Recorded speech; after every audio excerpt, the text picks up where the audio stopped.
Estamos aquí en Notuco, en el Centro de Educación y Tecnología, el CET Chiloé, porque venimos a entrevistar a Carlos Venegas, quien ha encabezado y dirigido todo este proyecto que ya lleva 40 años instalado aquí en este territorio chilote, para hablar de patrimonio, cultura, agroecología y este nuevo proceso que se nos viene en nuestro país, que es formar una nueva constitución y cómo la agricultura, cómo el campesino tiene lugar en este espacio.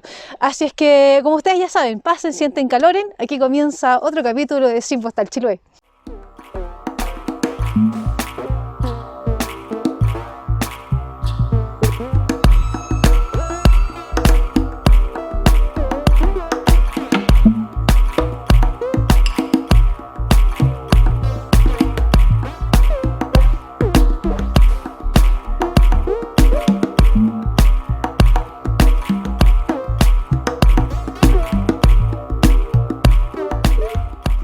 Ya, pues lo prometido es deuda y aquí estamos con Carlos Venegas, quien encabeza, ¿cierto?, por años el CET Chiloé, el Centro de Estudios Tecnológicos. También estuvo a cargo allí y haciendo la propuesta de lo que fue el CIPAM.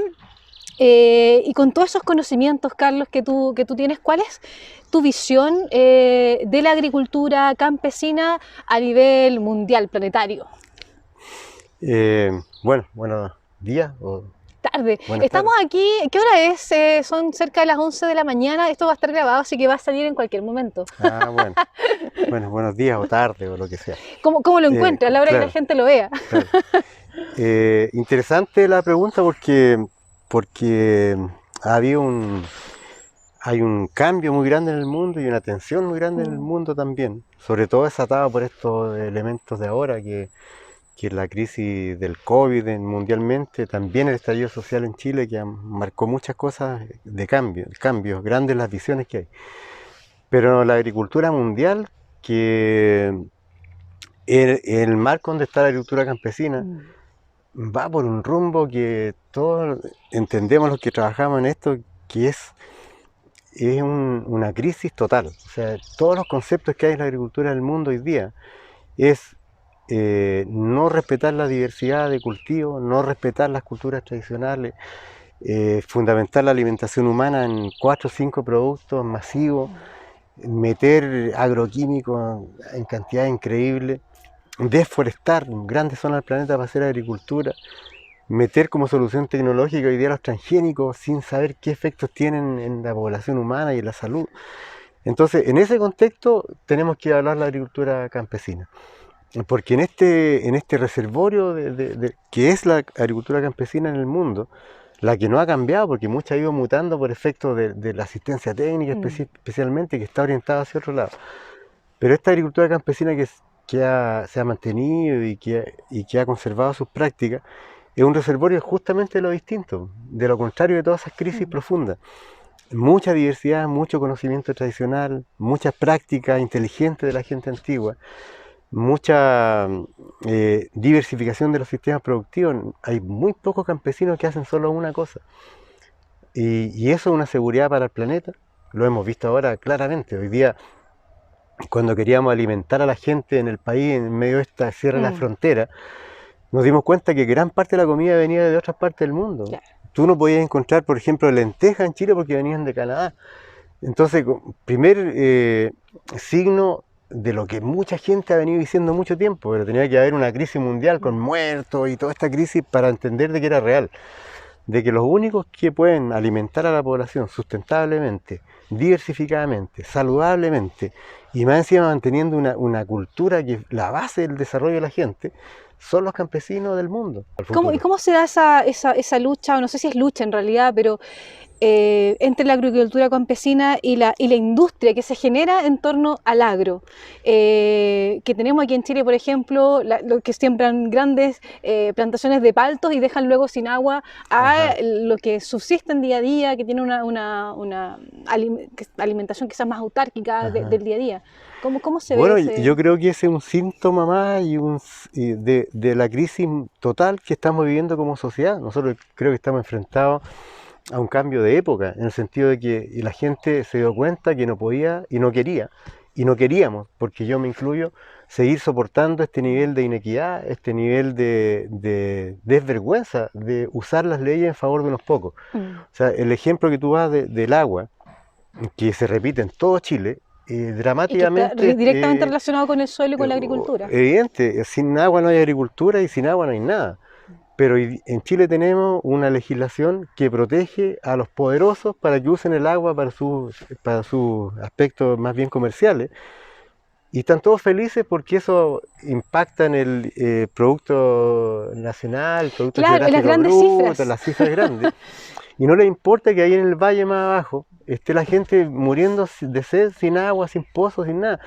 Esa cuestión que antes se podía hacer impunemente, hoy día yo creo que está cambiando y es por eso que hubo un estallido social tan grande.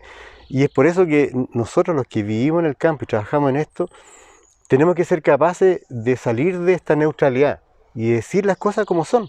Yo creo que eso es interesante, Carlos, porque una cosa es, claro, es vivir en el campo y otras cosas es vivir del campo, que es bastante más complejo. Y allí... Claro. Cuando se toman decisiones en las grandes esferas sin considerar la opinión de la gente que vive en el campo y del campo, aquí, no sé, los vecinos de Notuco, por ejemplo, es necesario ser parcial. Sí, y claramente el sector campesino chileno, a diferencia de otros países que son mucho más activos y más demandantes, es muy pasivo, sobre todo en Chiloé. Aquí la gente como que escucha y recibe, claro, se defiende porque los sistemas acá tradicionales se han mantenido a pesar de muchos efectos.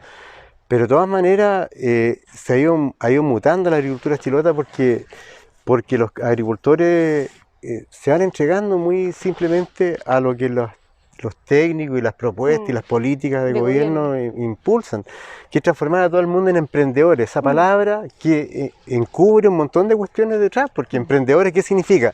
Deja toda tu diversidad y preocúpate de un producto que yo creo que el mercado te va a premiar. Claro. Entonces, quizás podría llegar a exportar, el sueño de exportar. Y hacer más dinero. Y tú decís, bueno, pero alguien ha medido cuánto de lo que esa gente usa de autoconsumo, si yo le pongo valor económico. ¿Cuánto significa en ahorro o en sustentabilidad, en independencia? Oye, Carlos, ¿y tú cómo ves, cómo debería manejarse la agricultura, bajo qué modelo, desde lo que tú has investigado, has aprendido con la gente de acá de Chiloé y también desde otros lados de Chile, porque el SET también funciona en otras partes? Sí, bueno, sí, pues yo he visto mucha experiencia en Chile, en el norte y bueno, en otros países también muchas. Y lo que nosotros pensamos es que es difícil, lo quiero decir antes que nada, es bien difícil provocar el cambio, porque está muy metido en la sociedad chilena y sobre todo en la élite que toma las decisiones, porque hay que decir que son élites, son grupos muy pequeños, que no entienden y no comprenden y no van a comprender en el corto plazo. Y no quieren. Y no quieren comprender porque los intereses que tienen ellos económicos en que la agricultura funcione de otra forma son enormes. Entonces hay que hacer un cambio como casi civilizatorio y eso son palabras mayores. Pero bueno, de conquista de nuevo. Claro, y nosotros tenemos que ser, por eso yo digo que tenemos que ser actores activos, todos los que tenemos alguna noción de que esto es importante, incluyendo a los agricultores, que son los actores principales, para decir, bueno, nosotros queremos defender nuestra biodiversidad y también nuestra diversidad cultural, que son dos cosas que se sostienen entre ellas. Mientras más diversidad cultural, más biodiversidad. Eso es algo evidente. Y el mundo hoy día necesita biodiversidad para tener seguridad alimentaria y resiliencia de los sistemas. Estamos frente a una crisis de cambio climático brutal y hoy día con el COVID todo el mundo se olvidó de eso. Claro. O sea, hoy día parece que nuestro único problema es el virus. Claro. Y la proximidad. Y estamos siguiendo, claramente profundizando la crisis global con respecto al cambio climático, que tiene un fundamento muy grande y que afecta mucho a la agricultura. Sin embargo, yo digo que hay sistemas campesinos que muestran, este mismo sistema que nosotros hemos desarrollado acá por más de 40 años casi ya, es un sistema resiliente a los cambios climáticos. Y eso hay muchísimos ejemplos. Entonces, ¿qué es lo que uno piensa? Que los legisladores, si fuesen inteligentes, tendrían que buscar estos ejemplos y diseminarlos en políticas públicas eficientes y no tener un ejército de gente en el campo transmitiendo ideas que no tienen nada que ver con esto. ¿Qué es lo que transmite la asistencia técnica del campo, de cualquier institución? Especialízate, sea un emprendedor, busca mercado, trata de llegar a la exportación, tienes que ser alguien que deje estos sistemas más arcaicos, que en realidad no, cuando el mensaje tiene que ser justamente el contrario. En los países inteligentes del mundo, que hay algunos todavía, afortunadamente, hacen una cuestión como la que te estoy diciendo yo, que privilegian la agricultura sustentable, privilegian la agroecología, privilegian sistemas que son complejos de producción porque saben que son más resilientes al cambio climático futuro. Si no nos preparamos hoy día, vamos a tener crisis mucho más graves que ahora. Piensa tú que Chiloé tuvo históricamente un exceso de agua por todos lados. Hoy día pregunta tú en los municipios cuánto del gasto municipal gastan en llevar agua al medio rural. Camiones de energía. O sea, si tú eso no te habla de que estamos haciendo las cosas mal, entonces ¿qué cosa te va a hablar? Ahí tú tenías el mejor ejemplo de que hemos hecho las cuestiones absolutamente en el camino equivocado. Entonces no se soluciona la crisis del agua llevando camiones y gastando plata al municipio, que es importante en otras cosas. Se modifica el problema del agua enfrentando los sistemas, la protección de los sistemas. En Chiloé tenemos que tener más forestación, más árboles, sistemas diversos. O sea, no podemos seguir con esta tontería de imitar sistemas productivos más del norte porque parece que son más modernos. Parece que funcionan. Claro, entonces no hacemos ningún ejercicio inteligente de adaptar las cuestiones de otros lados acá. Y es una crisis, yo creo que muy brutal, porque yo no le veo en el corto plazo un cambio que sea muy profundo. Carlos, ¿y en estos cambios tú crees que el poder hacer una nueva constitución entre todos va a ayudar? Sí, yo creo que, o sea, tampoco tengo una fe de que hacer una nueva constitución te va a cambiar todo. Pero sí, a mí me interesa más el proceso. Es como una base donde toda la gente discuta, donde toda la gente sienta que tiene un espacio en este país para decir lo que piensa.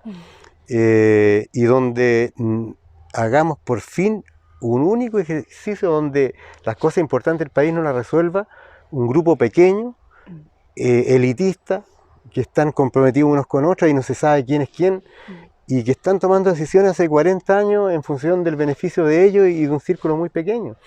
Y donde al final tú tenías ejemplo de una cuestión que enerva a toda la gente. Yo estaba mirando hoy día, nada que ver con este tema agrícola, pero yo estaba mirando que hay mucha gente que pidió un bono del gobierno porque el sistema estaba mal hecho y la gente lo pidió en un problema del sistema de crisis, 500.000 pesos cada uno, y ahora lo están persiguiendo para que devuelvan y dicen sinvergüenzura en el contexto COVID, hablan así. Y al mismo momento en que le condonan la deuda a Ponce Lerú de Soquimich, de cientos de millones de dólares, y se lo condonan porque 3 jueces de la Corte Suprema dicen que no, que es injusto, y le cobran 6 millones en vez de, no sé, 100 y tanto. Entonces ahí nadie reacciona, ningún político dice que es una sinvergüenzura, nadie dice nada. Y sin embargo, entonces esos contrapuntos de la sociedad que también se dan en la agricultura es lo que nos tiene como nos tiene. Entonces yo digo que la Constitución te va a dar un espacio a lo mejor para poder poner algunos temas importantes consagrados como cuestiones constitucionales. Y a mí me interesa que el tema del agua, por ejemplo, fuese un tema importante, o el tema de los transgénicos, o el tema de preservar los lugares de origen de la especie genética importante en el mundo, como el caso de Chiloé. Que tuviesen ahí un espacio de protección constitucional interesante, pero después de eso, tú puedes tener una constitución que sea letra muerta. Claro. Tú necesitas activar a la gente, que todos nosotros nos demos cuenta que lo público para nosotros es importante. Sí. Porque estamos en un país donde todo el mundo vive su metro cuadrado y no hace nada. Y que hacer política es tarea de todos. Es un ejercicio diario. Y un ejercicio de cada acto que tú haces en tu vida. O sea, tú no puedes decir yo soy técnico y voy al campo a dar recetas técnicas y yo no tengo que ver con lo político. Claro. Todo lo que tú estás haciendo... Ni con la cultura, ni con el patrimonio. Lo que estás haciendo ahí es un acto político porque tú estás empujando el carro hacia un lado determinado. Y si no te das cuenta es que tienes que pensar más. Claro. Ese es tu trabajo. Entonces, pero yo tengo... Por otro lado, veo toda la crisis, pero también veo la oportunidad. No estoy diciendo que todo esté perdido porque eso no es verdad. En el mundo campesino, en el mundo rural de Chiloé y del mundo, hay espacios muy importantes de reserva de inteligencia territorial, que es lo que, como yo llamo, a esa capacidad de estar en un territorio y habitarlo con lucidez, decir, mira, yo tengo todos estos recursos, los tengo que cuidar, los puedo transmitir. Hay muchos jóvenes que están volviendo al campo. Hay inmigrantes también que antes decíamos, siempre pensamos que el inmigrante es alguien que como que no te sirve. Pero hay muchos inmigrantes que traen inteligencia a los territorios Seguro. y que sirve mucho. Entonces yo creo que están pasando muchas cosas que creo que tienen que tener más visibilidad. Aquí mismo en Chiloé hay varias redes de campesinos que trabajan en torno a la agroecología, a los sistemas silvopastorales, a defenderse del cambio climático. Y esa gente está haciendo una apuesta súper importante y bastante invisible, porque ¿dónde tú ves que hay cobertura para ese tipo de experiencia? No hay nunca. Sin embargo, vamos a entregar un subsidio para que puedan postular a exportar, eso sale en todos los diarios, Claro. porque hay un imaginario de que eso es importante, pero eso llega a 3 o 4 personas. Toda la gran masa de agricultores que hacen el trabajo importante de alimentarnos y alimentar a muchas otras regiones con productos de acá, bueno, esa gente está ahí haciendo un trabajo increíble y con muy poca comprensión de parte de autoridades, de técnicos. Y el tema de los técnicos es otro capítulo gigante, porque tú dices, ¿quién está formando a los técnicos? Las universidades. ¿Qué mirada tienen las universidades del sistema agrícola rural y campesino? Cero. Claro, ¿y cuál es la Cero. relación que tienen las universidades también con el mundo que vive, que hace el campo? Porque por lo general de repente se hacen políticas o estudios muy, muy cerrados, como estas revistas científicas que quedan allí y no bajan. Sí. ¿No hay relación o hay relación, Carlos, entre estos dos mundos de universidad, preparación de los técnicos y cómo es el campo en el día a día? Yo pienso que la universidad está profundamente desconectada de la realidad. Y claro, y no hace honor a su nombre, que dice universidad, debería estar preocupado de temas universales que sirvan por todos lados. Sin embargo, hay gente dentro de las universidades que tiene una vocación distinta y uno logra tener espacio ahí, comunicación, y ahí se están haciendo cosas. Yo creo que también ahí está crujiendo la universidad porque requiere un cambio y los estudiantes sobre todo están empujando mucho ese fenómeno. Pero la universidad reproduce este sistema, pues está hecho para eso. O sea, todos los que trabajan en estos sistemas han estudiado en las universidades. Los profesores de la universidad se han formado en una corriente que tiene más que ver con Estados Unidos y algunas universidades europeas, pero en general un modelo, es un centro que reproduce mucho lo que no nos gusta. Entonces, en ese sentido, los técnicos tampoco son tan culpables, porque entran en una máquina donde los forman muy rápido y como que casi todos entran muy jóvenes y por lo tanto creen que la verdad está ahí. Y cuando uno mira la cosa por fuera se da cuenta que gran parte de la verdad no está ahí, sino que está afuera y no ha sido detectada ni leída bien por esa institución. Entonces, bueno, ese otro factor que uno debería abordar con estos diálogos para la nueva constitución es qué tipo de país queremos, porque eso te marca qué educación tú necesitas, ¿no? Así es. Tú lo decías, Carlos, allí, parece que toda nuestra sociedad está crujiendo, Sí, por todos lados cruje. Nada, antes de cerrar, un mensaje allí para la gente que nos vea. Imagino que apruebas, a que vaya, que vote. Sí, yo apruebo totalmente y creo que la gente tiene que tomar en sus manos esta oportunidad, porque muy pocas veces hemos tenido oportunidad de resolver temas importantes para el país. Y yo creo que si no lo usamos, después tenemos que quedarnos en nuestra casa sin reclamar, porque los espacios son para colonizarlos. Y yo creo que tenemos muchas cosas importantes que decir, como gente de este territorio, como campesinos. Tenemos que buscar los medios para que estemos representados en esa discusión. Y yo creo que de ahí en adelante, independiente de cómo salga esa nueva constitución, que yo creo que va a ser una mezcla de muchas cosas, tenemos que aprender a ser actores en los territorios, tenemos que tomar la rienda de la vida nuestra y tenemos que dejar de ser pasivos. Yo creo que Chile es un país que por la pasividad permitió muchas cosas que llegaban a un extremo que fue brutal y por eso pasó lo que pasó. Entonces, si somos más actores y estamos más comprometidos y creamos redes, en territorios tan ricos como este vamos a poder tener una vida mucho mejor, pero tiene que ver con eso, que nos empoderemos de que somos capaces de cambiar y que somos capaces de cambiar colectivamente. que los vecinos y la gente de las comunas no son nuestra competencia, como nos Claro. han dicho en este lenguaje del país, que tenemos que competir para progresar. No, tenemos que ser solidarios, al revés. Para progresar tenemos que ser solidarios y empáticos y entender que los problemas nuestros de uno son los problemas de todos. Y en ese sentido hay que crear una comunidad del desarrollo, en que todos estemos caminando, entendiendo estas cosas de las que hemos estado hablando acá. Perfecto. Muchas gracias, Carlos, por tu tiempo. Bueno. Nos cae agüita ahora, Sí, agüita de bueno. octubre. O sea, me parece muy buen signo que caiga agüita. Sí, eso. Y qué bueno que hayan espacios como este donde se puedan hablar de estos temas relajados, amigablemente, sin pretensiones intelectuales. No, y claro. Oye, poder- además estamos aquí sentados afirmándonos en una reliquia. En una reliquia. que Se me no- olvidó el nombre. Esta es una segadora de pasto de segadora de tiro pasto. animal. Que esa se agachaba y Sí. cortaba el pastito. Sí, nosotros pues. esta la usamos mucho tiempo, cuando empezamos en el trabajo acá. Sí, Y la tenemos como un símbolo de lo antiguo, que era muy inteligente. sí. Ya, pues con esta segadora nosotros nos despedimos. Nos vemos en otro capítulo de Sin Postal Chiloé prontito. Que estén bien.